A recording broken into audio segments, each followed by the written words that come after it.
Chapter 1, Getting Started. When I originally decided to visit South America, it was only supposed to be a 2-month trip spanning across Peru, Chile, Argentina, and Brazil. When I actually arrived in South America, I decided to turn 2 months into a year, and I didn't even visit half of the places I originally planned on seeing. The thing with traveling is plans change, and most of the pre-planning I did before leaving never came to fruition. Instead, I had other interesting adventures. Now, I have the time to visit places I originally planned and a ton of places I didn't plan. Still, there are things I did plan for before leaving that every person needs to consider when budgeting for their trip. These items don't change and are true for everyone, no matter where you're from or where you're traveling to.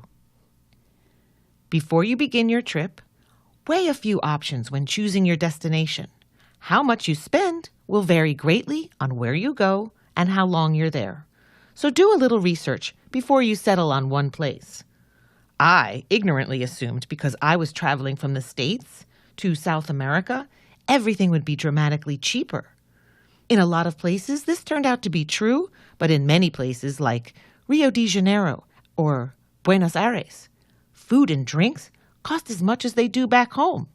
Still, traveling through South America for a few months turned out to be much cheaper than traveling through Europe for the same amount of time. This is why you'll need to carefully pick your destination. That's not to say that you cannot still save tons of money if you have your heart set on a more expensive country or area if you hadn't followed these tips. Just know that in the long run, it may cost a little bit more than if you had visited a more inexpensive place, like many countries in Asia, for example. Time is the other big factor.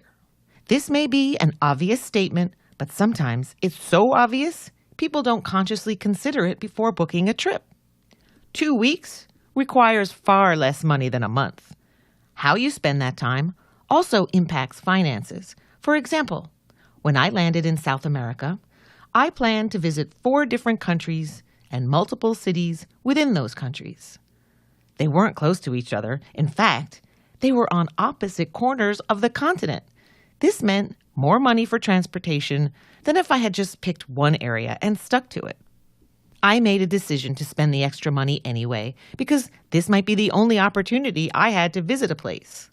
That alone made it worth the extra money for me, but this is only a decision you can make. There's no right or wrong answer, but do think about it carefully before making a decision one way or the other. I willingly accepted the extra money I'd need to hop across a continent, but again, only you can decide if that's worth it. Every trip is unique, and there are certain things you'll learn about the place you have decided to visit when you get there. There may be discounts available for certain things, unique to the country you travel to, and the best way to find these comes from talking to locals. Still, many of the discounts and tips you'll find here can be found in most places in the world. If you're leaving the country, make sure to research any visas or fees you'll need to pay when entering your country. When I arrived in Argentina, I didn't need a visa or prior paperwork before landing, but I did need to pay $160 when I went through customs. I now have a sticker in my passport that allows me to enter and leave Argentina free for the next 10 years. But still, it was a large lump sum I had to plan for when entering. Don't be surprised by these fees. Read about the country you're visiting so you know roughly how much you'll need to pay to get there. These fees change depending on your native country. The entry fee I paid for Argentina only applied to American, Canadian, and Australian citizens. If I had been from any other country besides those 3, I wouldn't have paid to enter Argentina. I knew all this before coming down to South America because I used the U.S. Department of State website. Here, I found a list of travel warnings for the countries I was visiting, a little about the culture and fees or visas I needed to enter the country. Check your country's official travel pages to learn about these things and how they will affect you as a foreigner traveling. The worst thing that can occur budget-wise is a surprise fee you didn't plan on paying beforehand. Visas proved to be more of a hassle because I had to apply for them before leaving. They also required a lot more things like proof of plans to leave the country, an airline or bus ticket will suffice, and proof of where I was staying. I applied for my Brazilian visa while I was in Argentina because until then, I still hadn't booked an airline ticket to leave. Again, this cost $160. The time it takes to apply for visas is also important. It proved to be only a couple of days for me to receive my visa to Brazil, but I know many people from other countries where it takes several months and requires some important information like bank account statements and recent paychecks.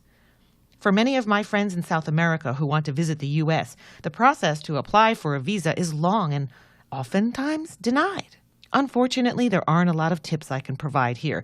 If your country's citizens are charged a flat fee to enter a country, you have to pay it. You won't find discounts for students or senior citizens in this particular expense. One thing you can look into is whether that fee is charged in every border control point in the country. If I had entered Argentina by land, in other words, from another country by bus, I wouldn't have needed to pay that fee. It was only charged at the international airport. Unfortunately, I had no choice but to fly, as that large mountain range, known as the Andes, blocked my route from Lima to Buenos Aires.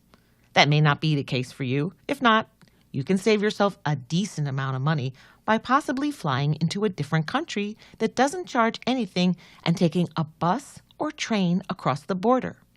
One last fee you'll need to cover before leaving is your passport. Again, this may seem obvious, but don't forget about it. It can take weeks or months to process a passport and costs a big chunk of change. The moment you decide to plan an international trip is the exact moment you should apply for your passport if you don't already have one. If you have any type of ID card that provides you discounts in your native country, such as student ID, bring that with you. I used my student ID in almost every city I visited, and it saved me a ton of money on random everyday things. Always ask to see if these discounts are available.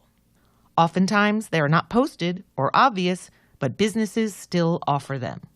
Look into these items the second you decide to travel. Waiting may mean you need to pay more for rushed processing fees, if that's even a viable option. Once you have these big items out of the way, you're ready to start finding discounts that will save you tons of money as you embark on the adventure of a lifetime.